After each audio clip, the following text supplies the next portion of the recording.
रुको जरा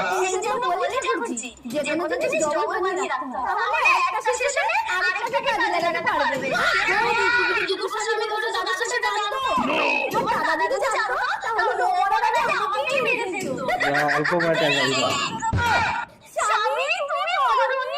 এই তোমার চালাকে ধরার জন্য ওটা অ্যাক্সিডেন্ট না করতে তুমি বলে দেওয়ার সময় লাইন করে তার সঙ্গে নষ্ট করছো। চুপ কর বল এক কথা লিখেছো দেখো এই খাচ্ছো তোকে দে এক থাপ্পড় বাড়িতে যাও।